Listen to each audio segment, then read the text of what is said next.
Nah, itu bacakan deh, bacakan deh. Bacakan deh. Oke. Baik. Di sini dijelaskan sebentar nih ya. Dari awal ya.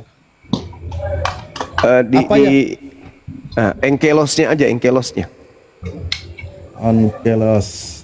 Ini berkata kepadanya bahwa Mas Bentar, saya ketik dulu onkelos. Biar tidak kepanjangan.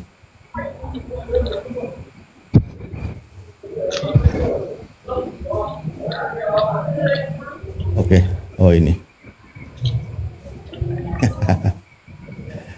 Aduh. Onkelos. Onkelos berkata kepadanya, apa hukuman bagi orang itu? Sebuah eufemisme untuk Yesus sendiri. Di akhirat, tanda tanya, Yesus berkata kepadanya, ia dihukum dengan kotoran yang mendidih. Seperti yang dikatakan sang guru, siapa yang mengolok-olok perkataan para bijak akan dihukum dengan kotoran yang mendidih.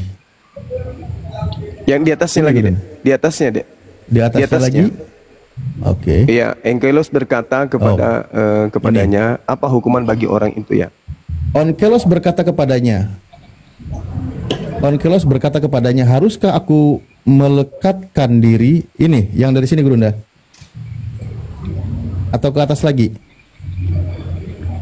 Melekatkan diri ini ya, sebentar. Engkelos kemudian pergi dan membangkitkan Yesus orang Nazaret dari kubur. Onkelos kemudian pergi dan membangkitkan Yesus orang Nazaret dari kubur melalui ilmu hitam. Onkelos bertanya kepadanya, siapakah yang paling penting di dunia? Tempatmu berada sekarang? Yesus berkata kepadanya, orang-orang Yahudi. Onkelos berkata kepadanya, haruskah aku melekatkan diri kepada mereka di dunia ini? Yesus berkata kepadanya, kesejahteraan mereka haruslah engkau usahakan, kemalangan mereka janganlah engkau usahakan, karena siapapun yang menjamah mereka dianggap seolah-olah ia menjamah biji matanya. Terus sampai ke ini, mendidih kotoran. Onkelos berkata kepadanya, apa hukuman bagi orang itu? Sebuah, nah tadi dikatakan sendiri, untuk Yesus sendiri di akhirat. Yesus berkata kepadanya, ia dihukum dengan kotoran yang mendidih, seperti yang dikatakan sang guru, siapapun yang mengolok-olok perkataan para bijak akan dihukum dengan kotoran yang mendidih. Ini. Nah, dan itu yang diceritakan. Dosanya. Itu yang diceritakan kemudian. Itu yang diceritakan. Sekarang kamu pakai apa bantai ini? Ya. Sekarang saya tanya, Onkelos itu siapa? Dan ini ditulis oleh siapa? Dibantah aja, yang penting di luar kekristenan, di luar Islam itu. Bantah aja kondom. Waduh, kondom. Bantah. Kamu tadi yang minta kan? Kita ya, silakan. Bantah. Jangan asal. Silakan kau bantah, silakan. Itu internal, internal Yahudi, internal Yahudi. Internal Yahudi. Oke. Ayo. Saya bacakan. Ayo, bantah kitabnya Yahudi. Ayo. Ya, baik. Silakan. Sekarang kamu nggak bisa mempertanggungjawabkan apa juga yang kamu sampaikan itu ya. Itu hanya itu tertulis di kitabnya orang Yahudi, di kitab Talmud, Gittin 57a. EGP dengan itu semua. Itu bukan kitabku. Itu bukan kitabku, itu kitabnya orang Yahudi. Lu mau apa? Boleh saya ngomong sekarang? Silakan. Kamu mau apa? Ya baik. Ya, silakan. Kamu ambil dari kitab Yahudi, itu kamu tahu nggak? Kenapa orang Yahudi itu menulis seperti itu? Kenapa orang Yahudi menulis seperti itu? Karena yang nggak tahu. Tadi kau minta. Kau yang minta tadi, kenapa kau bantah? Baik. Saya buktikan. Oke, Enkelos itu tahun berapa itu? Tahun berapa? Ya, saya nggak mau tahu. Itu kitabnya orang Yahudi berbicara mengenai Gittin 57 EGP. EGP. Tidak masalah. Bantah itu. Oke, bantah itu. Itu sudah ada sumbernya. Datanya ada di Talmud itu. Ayo. Oke, baik. Ini dari sejarawan Yahudi yang paling terkenal menulis tentang penyaliban Yesus. Siapa? Yusuf. Adalah Flavius Josephus. Ya, Flavius Josephus. Romawi. Hei, itu pembesar Romawi. Itu anak angkatnya kaisar. Makanya kamu belajar sejarah yang benar. Jangan longormu aja. Sejarah yang benar. Ini Gitin, kau bantah Gitin. Dari otakmu. Gitin, kau bantah Gitin. Siapa bilang sejarawan Yahudi? Siapa bilang Flavius Josephus itu? Si Yusuf itu siapa bilang? Sekarang saya mau tanya kamu. Itu sejarawan Romawi. Sejarawan Romawi, saya punya bukunya itu. Kau belum lahir, saya sudah tamat baca bukunya itu. Weh, bikin malu.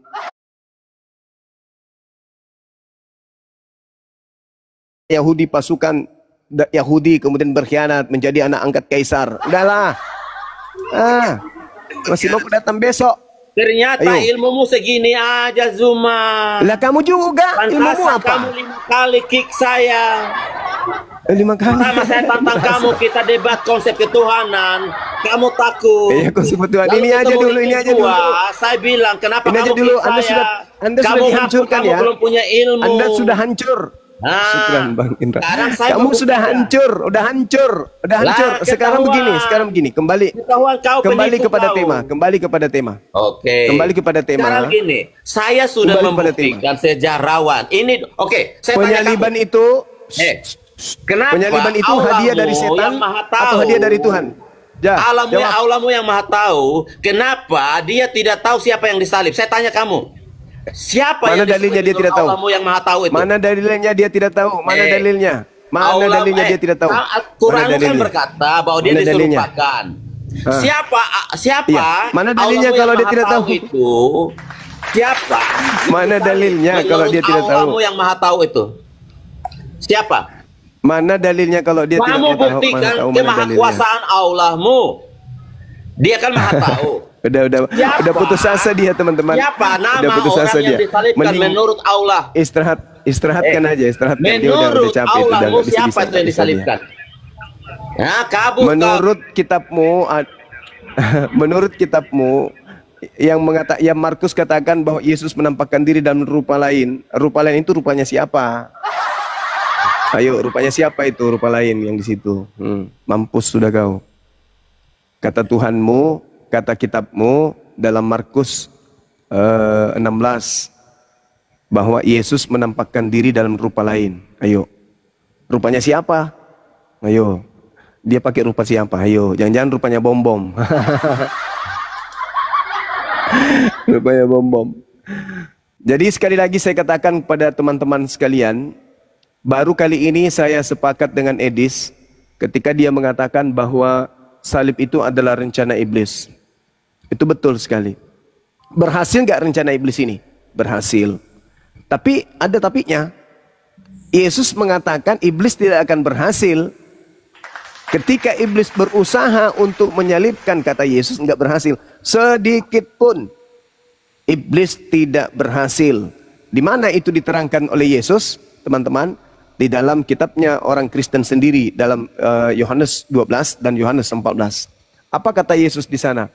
Jelas Yesus mengatakan bahwasanya penguasa dunia, yaitu iblis, sedikit pun tidak berkuasa atas dirinya. Itu diterangkan dalam Yohanes 14 nomor 30. Artinya bahwa ketika iblis memiliki rencana, kan sudah diakui oleh Edis bahwa iblis memiliki rencana membunuh Yesus. Nah, pertanyaannya, apakah kemudian iblis berhasil rencananya terhadap Yesus? Ya. Kata Yesus, iblis sedikit pun tidak akan berkuasa atas diriku.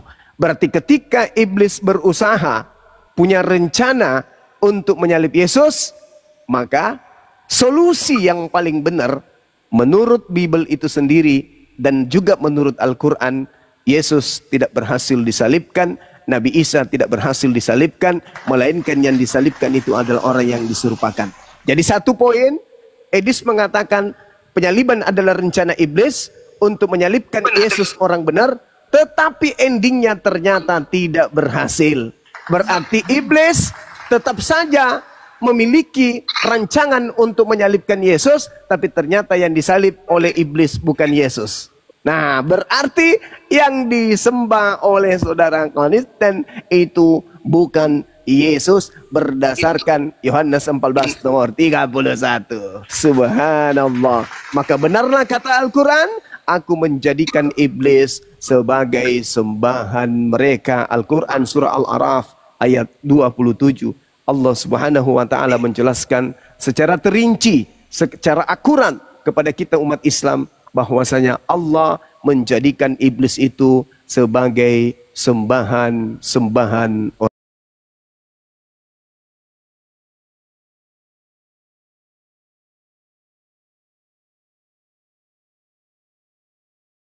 aulia lilladina la yu'minun. Aku menjadikan iblis sebagai Tuhan mereka disebabkan karena mereka zalim, tidak beriman kepada ayat-ayatku. Subhanallah. Oke, silakan diambil alih teman-teman. Ya, mungkin saya masuk sedikit dulu guru-guru sekalian ya. Karena tadi sempat disinggung ya sama Kingdom tentang sejarah dibesarkan host. Ya. Oke, sebenarnya banyak sekali data yang menyebutkan bahwa Yesus itu diserupakan banyak. Saya akan angkat beberapa sejarah dari tokoh-tokoh yang mereka catat namanya ya. Oke, jadi tadi dia berbicara tentang Flavius Josephus ya. Tampaknya dia tidak mengerti siapa itu Flavius Josephus. Tapi sebelum saya ke Flavius Josephus, kita ke Santo Irenaeus dulu ya. Santo Irenaeus ini adalah cucu ya. Cucu dari murid Yohanes ya. Jadi Yohanes punya murid, dia cucu murid Yohanes. Yohanes punya murid namanya Polikarpus dan Ignatius. Polikarpus punya murid namanya Santo Irenaeus ya. Santo Irenaeus ini adalah uskup di Ludum, Galia ya, kalau sekarang Lyon Prancis. Beliau ini lahir tahun 130 Masehi, wafat tahun 202 Masehi. Beliau mengarang buku yang sangat terkenal ya, paling populer dan jadi perbandingan oleh para teolog dunia. Bukunya itu berjudul Adversus Heresis. Buku Adversus Heresis jelas menceritakan bahwa terjadi keraguan-raguan pada petinggi-petinggi agama pada saat itu siapa yang mereka salibkan. Nah, bahkan dalam buku Adversus Heresis ini ya, di sini Santo Irenaeus yang juga cucu murid Yohanes, murid dari Polikarpus yang menjadi uskup di Ludum, Prancis, mengatakan sebenarnya memang bukan Yeshua Mesia yang disalib, tapi Simon orang Kirene. Ya. Dari mana dasar beliau berkata begini? Karena ada beberapa aliran Kristen yang lahir pasca di mute dulu Bang Ancu. Pasca meninggalnya Yohanes. Yang pertama itu adalah Kristen Ebionik, yang kedua Kristen Basilidias. Kedua Kristen yang turunan pertama ya dari murid Yesus ini tidak pernah mengakui kalau yang disalib itu adalah Yeshua HaMashiach, tapi seorang yang diserupakan. Oke, tadi dia membawa Flavius Josephus ya, saya sedikit cerita sejarahnya. Flavius Josephus ini dicatat namanya oleh bapak gereja, ini tepatnya nanti jauh-jauh hari pada zaman John Wycliffe 1239. Jadi Flavius Josephus ini lahir tahun 37 Masehi, wafat tahun 100 Masehi. Flavius Josephus itu mengarang dua buku yang cukup terkenal ya. Yang pertama itu judul bukunya adalah The Jewish War. The Jewish War ini adalah perang Yahudi, di mana Flavius Josephus menceritakan keterlibatannya dalam perang Yahudi. Flavius Josephus ini adalah seorang jenderal tentara Yahudi dari kelompok Selot yang berhasil membelot atau berkhianat hingga bergabung dengan pasukan Roma ya, atas perintah Jenderal Vespasianus atau yang kita kenal dengan bapaknya Jenderal Titus yang menghancurkan Baik Suci kedua. Flavius Josephus juga mengarang buku ya, Encyclopedia of the Jews, sejarah kuno Yahudi. Kalau kita baca buku ini, memang buku ini bercerita bahwa Yahudi itu tidak pernah berbicara tentang nubuatan-nubuatan di mana orang mati bangkit lalu tebus dosa, tidak ada. Saya berkali-kali bilang bahwa Kristen itu memanipulasi bahkan mematikan budaya Yahudi, mengambil hanya untuk kepentingan pribadi. Ya, Dalam salah satu bukunya, Flavius Josephus bercerita bahwa apa yang terjadi dalam sejarah Yahudi kuno itu adalah nasionalisme atau pemulihan bangsa Israel. Tidak pernah ada nubuatan tentang seorang Mesia yang harus tergantung di kayu salib. Silakan dibeli bukunya Bang ya, bukunya ada ya. Judulnya itu saya ulang ya, Antiquity of the Jews ya, sejarah kuno Yahudi. Silakan dibeli. Ya, jadi kawan-kawan, saya berkali-kali katakan, penyalin kitab Bible ini sama sekali tidak tahu tradisi Yahudi, budaya Yahudi. Kalaupun dia tahu, dia sengaja membuat hoax. Kalau kita lihat Yesus murid-muridnya, kita harus melihat dari budaya Yahudi, budaya Israel, bukan budaya Yunani ya. Saya kasih contoh yang kecil saja kawan-kawan ya. Saya kasih contoh kecil, budaya Pesah. Budaya Pesah, karena saya seorang pemerhati budaya Yahudi, budaya Pesah itu adalah budaya yang disucikan, salah satu yang disucikan oleh bangsa Israel, di mana budaya Pesah itu memperingati hari keluarnya ya bangsa Israel dari penjajahan Mesir oleh Musa. Ini simbol pembebasannya adalah darah hewan. Ini yang diambil, dimanipulasi, ya diasimilasi paksa oleh otoritas Roma, mengambil budaya Paskah, memindahkan budaya ini ke budaya mereka. Lalu mengganti simbol pengorbanan hewan, darah hewan menjadi pengorbanan darah manusia. Dasarnya dari, saya pernah bilang bahwa status epistemologi Bible itu this is the formulation of pagan teachingnya. Jadi formulasinya ya itu dari ajaran pagan. Kita bisa buktikan itu, dan banyak bukti untuk itu.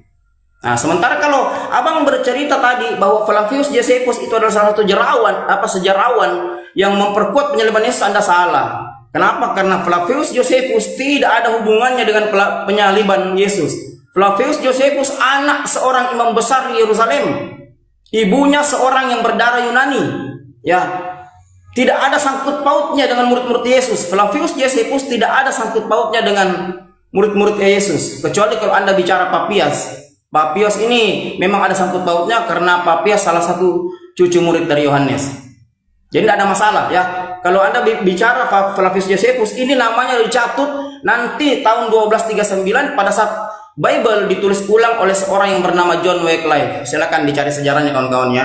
Silakan ya, karena yang saya narasikan ini sama sekali bukan hoax, tapi semua ada bukti fisiknya, ada bukti-bukti sejarahnya. Jadi kalau Anda membawa Flavius Josephus, saya katakan bahwa Anda hoax. Ya, Anda mencoba menipu. Kenapa? Karena tidak ada hubungannya Flavius Josephus dengan penyaliban Yesus. Karena Flavius Josephus lahir 4 tahun setelah Yesus naik ke langit. Dan Flavius Josephus tidak ada hubungannya dengan Paulus, murid-murid Yesus, bahkan Yesus sendiri. Nah, itu mungkin sedikit dari saya menjawab tadi si Kingdom itu, karena coba menipu dengan nama Flavius Josephus sementara tidak mengerti siapa Flavius Josephus. Nah, silakan dilanjut mungkin guru-guru yang lain, silakan lanjut Bang Zuma mungkin. Itu sedikit dari saya. Ya, Masya Allah, luar biasa ini. Semakin sempit pergerakannya Pak Bom. Susah bernapas lagi dia sekarang. Jadi gitu teman-teman sekalian. Ya, sekali lagi pertanyaan ini materi yang sudah kita lewati ya. Kata Quran, mereka hanya berselisih paham terkait dengan penyaliban itu, dan alhamdulillah kita lihat saban hari mereka benar-benar berselisih paham tentang apa yang terjadi kepada Nabiullah Rasulullah yang datang di tengah-tengah kaum Israel yang mengajarkan tentang hikmat Injil kepada Bani Israel. Nah, ketika saudara-saudara kita dari pihak Kristen sudah mulai memeriahkan materi ini, saya sempat nonton di komalnya Bom. Di situ ada Kiamit, ada si Cepot, ada si Edis juga, ada beberapa ya tokoh-tokoh hujat ya, termasuk Tante Elia, ada beberapa di situ kemudian yang tampil di sana. Mereka saling bantah-bantahan satu sama yang lain. Mereka marah besar kepada Edis karena Edis mengatakan bahwa penyaliban itu adalah rencana iblis. Mereka lupa bahwasanya rencana penyaliban itu sejarahnya secara detail. Kalau yang tertuang di dalam Bible, yang jadi sejarah yang tertuang di Bible, catatan yang tertuang di Bible, entah itu sesuai dengan fakta atau tidak, yang jelas itu tertuang di dalam Bible. Di Yohanes 11 nomor 45 sampai nomor 57, itulah cikal bakal awal kenapa orang-orang Yahudi sepakat melakukan pembunuhan terhadap Yesus. Itu cikal bakalnya. Jadi yang melatar belakangi tertulis di situ bahwasanya mereka sepakat membunuh Yesus sebab mereka takut bangsa mereka dirampas oleh kekaisaran Roma pada saat itu.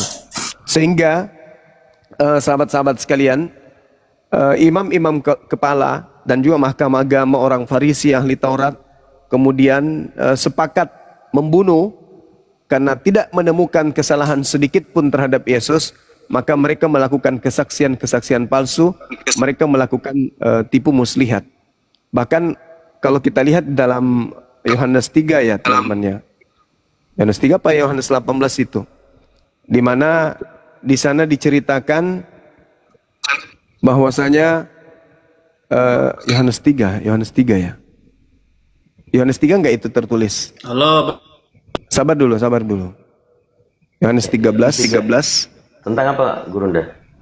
Terkait dengan kalau kita lihat di dalam kisah para rasul kan ada tuh, di dalam kitab Lukas juga ada, ketika iblis merasuki Yudas, membisikkan kemudian upaya untuk membunuh Yesus, untuk menyerahkan Yesus.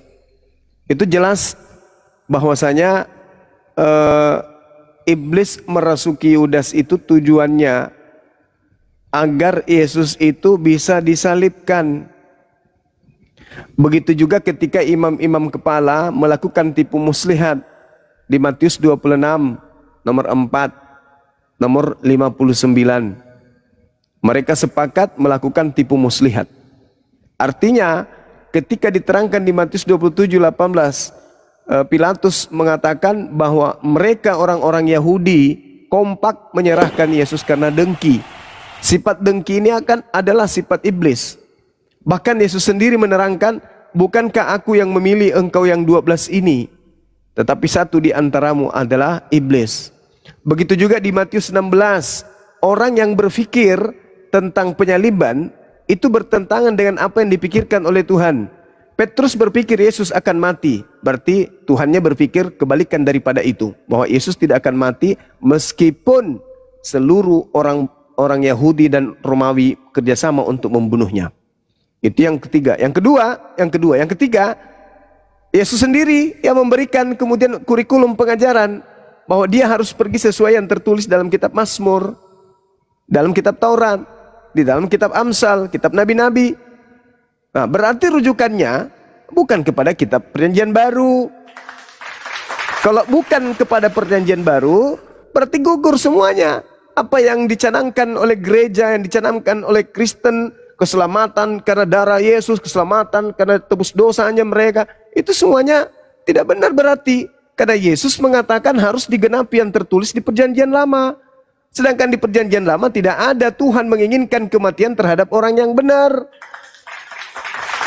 Tidak ada. Orang yang menginginkan kemudian rencana atau merancang kebusukan terhadap orang benar, ya, itu adalah sesuatu yang sangat dimurkai oleh Tuhan.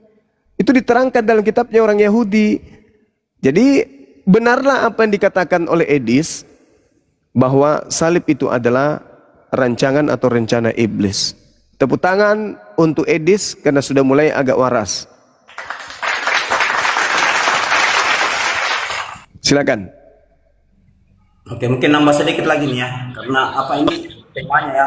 Tahan dulu Bang, saya nambah sedikit dulu karena ini masalah Edis ya dengan Pak Bombo. Jadi begini kawan-kawan ya, kali ini memang kita harus mendukung Edis. Kenapa? Saya tidak berbicara iman, tapi saya berbicara tradisi atau budaya Yahudi karena saya pemerhati budaya Yahudi. Kawan-kawan, dalam tradisi Yahudi itu memang satu karya Tuhan Yahudi itu harus dimulai dari Tuhan mereka dengan melibatkan malaikat. Sebelum penyaliban Yesus itu ada 16 orang juru selamat yang dikatakan juru selamat tersalib dalam bangsa Yahudi, kan begitu. Jadi begini kawan-kawan ya, kalau kita lihat kita perhatikan ya dalam tradisi Yahudi ya, ketika Yahudi meyakini bahwa semua kisah-kisah penyaliban itu tidak sama sekali melibatkan malaikat, dengan demikian Yahudi berkata bahwa penyaliban sebelum Yesus maupun sampai ke Yesus bukanlah karya Tuhan. Kenapa? Karena satu karya Tuhan itu harus dimulai dengan melibatkan malaikat. Tapi kita lihat ya, tidak ada sejarah yang menulis ya orang-orang yang disalib sebelum Yesus bahkan sampai ke Yesus itu melibatkan malaikat, justru melibatkan iblis. Karena kenapa? Salib menurut budaya Yahudi itu adalah simbol kesengsaraan. Salib terminologi dari simbol kesengsaraan yang dimulai dari Babilonia kalau Alkitabiah, kalau Alkitabiah mulai dari Mesir kuno lalu masuk ke Persia. Kan begitu kawan ya. Memang betul kata Edis, dan saya sudah sering sampaikan ini bahwa karya penyaliban bukanlah karya Tuhan atau karya Allah menurut tradisi Yahudi. Jadi saya menjawabnya dari sisi budaya, kawan-kawan ya. Saya tidak menjawabnya dari sisi iman, tidak sama sekali, tapi saya menjawabnya dari budaya Yahudi, bahwa budaya Yahudi tidak pernah mengakui kisah-kisah penyaliban yang berapa ratus orang yang disalib dalam budaya Yahudi itu adalah karya Tuhan, tapi semuanya adalah karya iblis. Nah, begitu. Bang Goto, gantian dong Bang Goto. Ya, dan Bang Suma dan Bang Goto yang jago-jago ayat Alkitab. Iya. Kasih kesempatan buat teman Kristen ini. Bang Macu, ya silakan. Dimin dulu Bang Goto. Ya, silakan. Kita masih di jalan ya. Diskusi biar sama-sama paham. Ya, sabar Macu, sabar Macu. Ya, dikondisikan Kang Dito, sama masih di jalan ini Kang Dito. Siap. Oke, silakan langsung diskusi temanya iblis pahlawan salib. Ya, silakan dengan Gurunda. Ya, mangga. Saya berharap diskusi ini menarik ya. Jadi supaya jangan kita framing antara Bang Edi sama Bang Bom Bom ya. Iya. Jadi saya cerita gini ya. Izinkan saya sampaikan habis, baru silakan Bang Suma sama Bang Goto yang pakar Alkitab ini bisa menanggapi kita diskusi ya. Jadi begini, pada dasarnya kita semua manusia ini sudah mewarisi yang namanya kematian. Dari zaman apa? Zaman Adam, melalui Adam itu. Jadi manusia ini sebenarnya sudah mewarisi kematian itu. Tapi melalui Yesus Kristus, kita semua ini ya memperoleh kehidupan. Kita harus bersyukur di situ. Nah, saya mau lihat begini. Kalau abang-abang yang ganteng semua di sini bilang bahwa Mesias itulah Yesus itu adalah benar, apa yang dia sampaikan itu benar, maka kalau memang seperti itu kalian mengakui Yesus, apa yang disampaikan Yesus itu adalah yang perlu diikuti, maka saya mau sampaikan begini. Bukan itu yang dibahas rencana siapa. Iya. Akan menuju ke sana, Bang Bandi. Jangan melebar, Bang Mancu, jangan melebar. Langsung aja, rencana siapa? Ya, jadi Yesus sendiri yang berkata, Anak manusia akan disalibkan. Kalian harus paham itu dengan baik. Iya, rencana siapa? Makanya saya sampaikan. Ya langsung aja jawab. Rencana siapa? Saya jelaskan. Nggak usah dijelaskan. Rencana siapa? Jadi begini, saya jelaskan biar paham dulu. Rencananya jadi begini. Malaikat sendiri, dengar dulu biar paham supaya kalian yang menafsirkannya. Rencana siapa? Yesus itu disalib. A, rencana Bapak. B, rencana iblis. Langsung. Ya. Jawaban itu yang menentukan Bang Mancu. Bang Arif, saya kan sudah ada. Saya jelaskan. Saya ulang lagi. Rencana siapakah Yesus disalib? Jangan panas. A, rencana Bapak. B, rencana iblis. Allah ini begini. Makanya dengar dulu, rancangan Allah itu yang indahnya begini ya. Di Matius 3 ayat 17, lalu terdengar dari surga. Kami nggak minta itu, kami nggak butuh pengantar. Rencana siapakah Yesus disalib?